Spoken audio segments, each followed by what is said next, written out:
bit that we've all really come for, to celebrate our players. We've got a variety of awards this year, and I'm pleased to say that all the awards have been sponsored by either individuals or whomever. So when we come to each award, the people who have sponsored the award are going to come out and hand over the award to the player. Somebody else will come and nominate, or not nominate, but tell you who the winner is. Before we do that, and before we move on to the awards proper, we've got a presentation to make to Zach and Dunny. So if they could come forwards, please.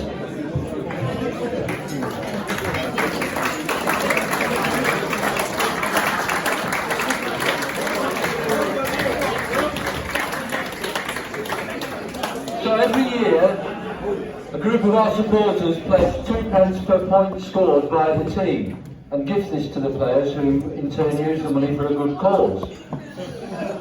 Mainly alcohol. This year, by the time the money was collected in, the team had scored 750 points, and that converts to £450 that the 30 supporters have raised. So to present the money to Zach and Dunny on behalf of the supporters, please put your hands together for Alan Gedney.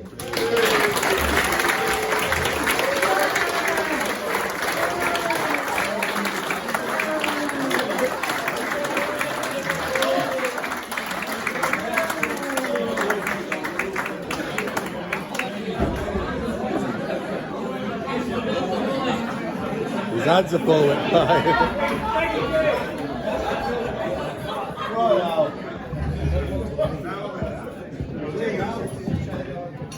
I'm just sorting the awards out. Are you done? Shake his hand, get a picture, and go and sit down.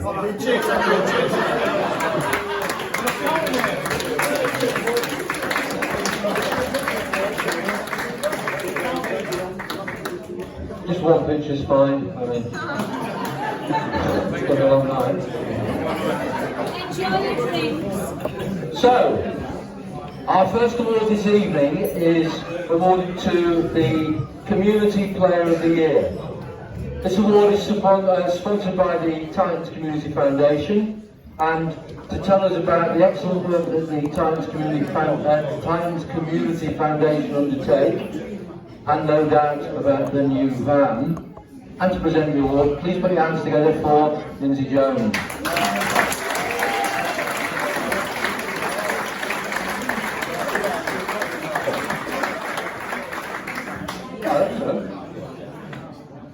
Good evening. First of all, I'd like to thank every single person who's put money into the squad builder this year. That funding pays altogether for one player's wages throughout the year, and without it, I'd have to go out and raise even more money to get them employed. We've had a variety of people working for the foundation this year. A couple of them are here tonight. Fraser is back in Australia, and I'll let you make all the jokes you like, it's fun. And Cookie is, I think, still doing yet more rehab. But all of them, altogether, have done over 3,000 hours of coaching this year. And we've so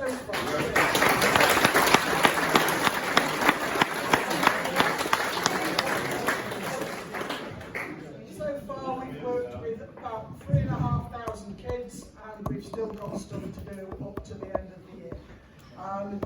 Never really quite know where the money's going to come from, but we keep plodding on and we seem to fund it every year. So thank you to all of you with the squad builder, and again thank you to Franco who puts money in every year.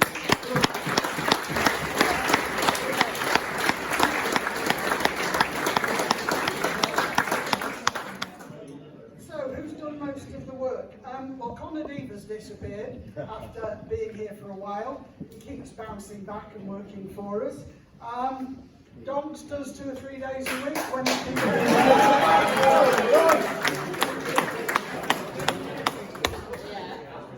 And there's Boxy who's disappearing after 3 years now, is it?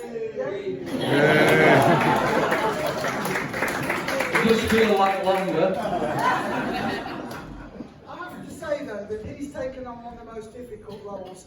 When we inherited the idea of coaching at Thomas Wellcome College, they weren't very good, and they haven't been very good for quite a while, but over the last couple of years, boxing particularly has turned them round, and they've finished the season this year beating New College Doncaster by 70 points to 7.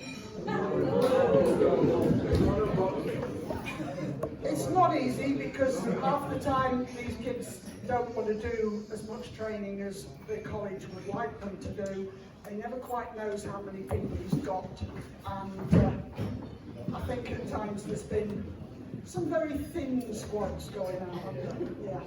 But he's turned it round, and the recruitment that he has done has meant next year we're going to have probably nearly 30 players there, which is the best we've ever had. So thanks, Boxy, and have fun in the RAF.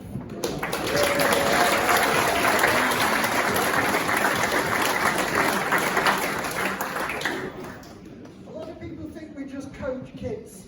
We don't. We have programs that deal with health and fitness, the cookie runs. We have programs that deal with careers in sports infrastructure. And the big one that we've really taken on this year is to do with mental health. A lot of these kids have had a really bad time throughout COVID, and we put together a program that looks at how you cope when you move from primary school to secondary school.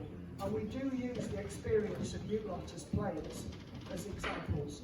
You cope with injuries, you cope with coaches who don't like you, you cope with moving into one club very rapidly from somewhere else, and you do it brilliantly. And you are fantastic role models. So that's the core of the programme we put together. And one of the reasons that it works and works so well is because of our Community Player of the Year. And he's going to hate me for this. He hates standing up in front of people. He hates being the centre of attention. But it's Callum's work on this programme that is making such a difference. Aided by Kathy, because this is her speciality, she knows what to do in this area. But Callum, you are it, and I'm sorry, mate.